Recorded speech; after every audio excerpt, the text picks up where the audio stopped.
Higgs boson, Chandrashekhar limit, string theory, neutrinos, quantum entanglement. कुछ समझा क्या?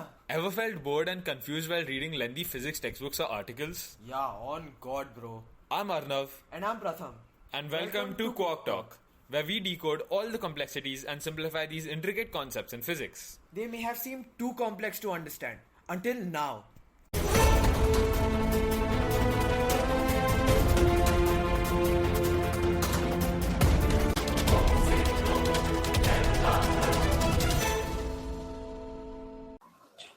Okay, so picture this. The universe is basically that one messy roommate who just leaves stuff everywhere. The second law of thermodynamics, right? It says everything's just falling apart, entropy always increases, and chaos is the default, right? We spoke about this in an episode long ago. Of course, that's why my room looks the way it does. I'm not messy, I'm just thermodynamically accurate. Exactly. But here's a weird thing. Every now and then, this chaotic universe gives us these freak moments of perfect order. Like fireflies singing their flashes, moons orbiting with metronomic precision, your heart beating like a drum line with nothing better to do.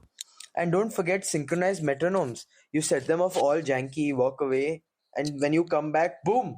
They're basically doing like a TikTok dance in unison. Oh, nah, fair enough. Nice joke, nice joke. So, what's going on with these TikTok dancing metronomes, right? Why does order sometimes just emerge from the randomness? That brings us to London's Millennium Bridge, a sleek, shiny piece of engineering that opened up with a lot of fanfare and then immediately started wobbling like a drunk flamingo.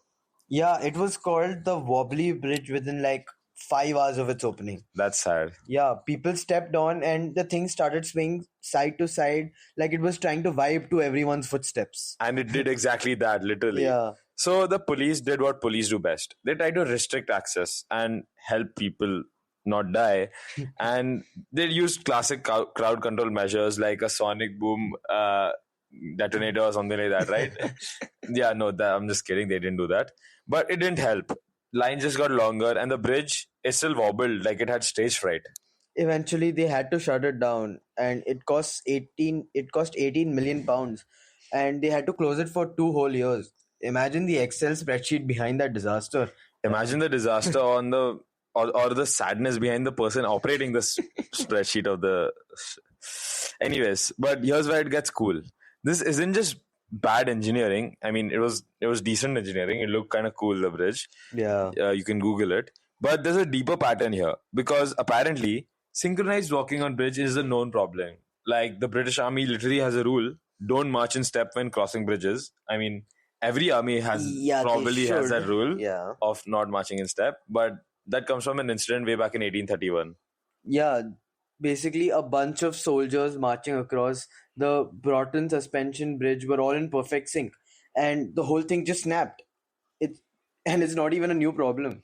And before you ask, thankfully no one died, but 20 of them got pretty messed up because Yeah, of their injuries. But yeah, after that, the army was like, okay, fine, no more boy band choreography on bridges, bro. We're not taking any more chances.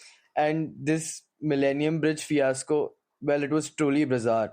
It wasn't a flash mob or soldiers in perfect step. It was just everyday folks commuting. Yeah, just pedestrians. Yeah, no coordination, no choreography. But somehow they synced up like extras in a musical nobody even auditioned for. The Millennium Bridge audition musical. So here's a kicker. Once the bridge started swaying, people unconsciously adjusted their gait. Gait is like walking, Yeah. basically, to stay balanced. And those tiny adjustments of each of those hundreds of people reinforced the sway. So because of this reinforcing and back and forth of the people and the bridge, it basically became like kind of like resonance, and the whole bridge was bouncing to the beat of an accidental synchrony because, and so were the people. Yeah, and if that sounds absurd, maybe we should hop into a time machine back to 1665. Okay, back to your time, old man. Yeah, sure. So we'll meet this guy called Christian Huygens. Who's your contemporary? Yes, my contemporary. Basically, he's a Dutch physicist and Is or was? see, now you got me confused, okay? No. He was a Dutch physicist and he was the inventor of the pendulum clock and apparently the original clock talk influencer. Bro, that was a bad joke, but okay. Listen, don't. Continue. Okay. Basically, he's at home, he's chilling with his two pendulum clocks because I why thought you were not? gonna Right? say. I thought you were gonna say he's chilling with his two dogs, and you're like he's chilling with his two pendulum clocks. Who Yeah, does he's that? a lonely Dutch physicist. That's what they do. Okay, because why not? Yeah. So he noticed something strange. The clock started swinging in sync, not just close. They were perfectly synced. Like they were prepping for dancing with the gas. like what? Like he was surprised. He was curious. So what he did was he resetted them.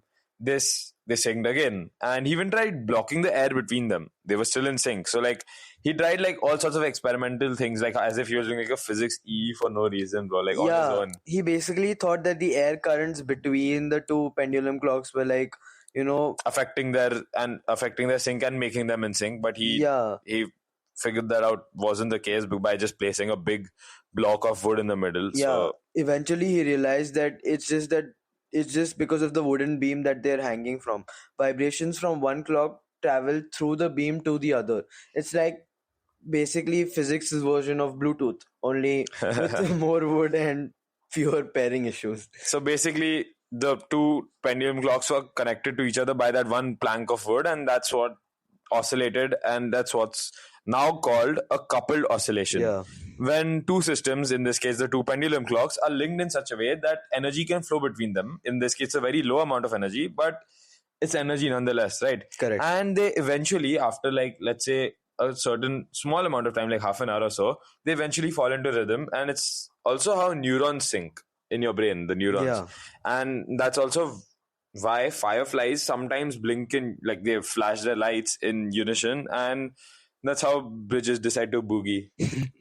And this you can see this weird fact even with metronomes.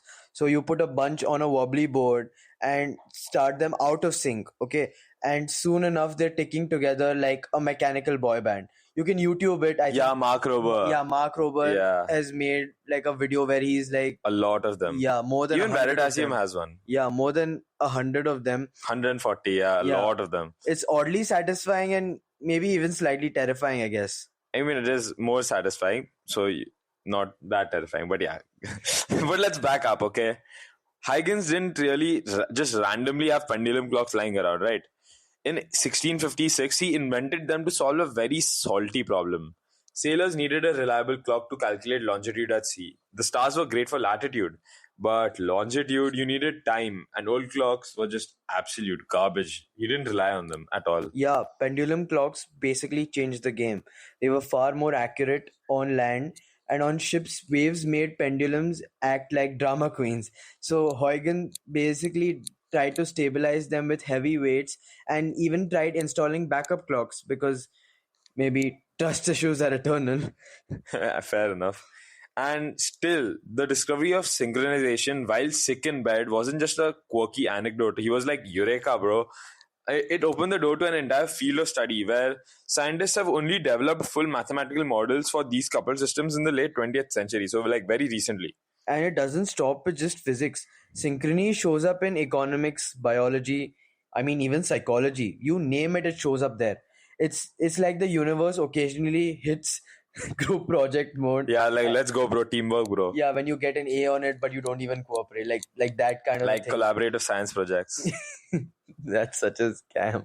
Yeah, basically like that group project mode, everything just cooperates for once. Like So that magically. everyone gets a collective good grade. Yeah.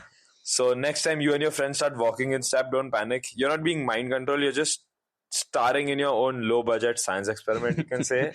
Yeah. So basically, in the next episode, we're going to talk about the actual math behind this madness. And spoiler alert, it's elegant, powerful, and absolutely not covered in your high school syllabus.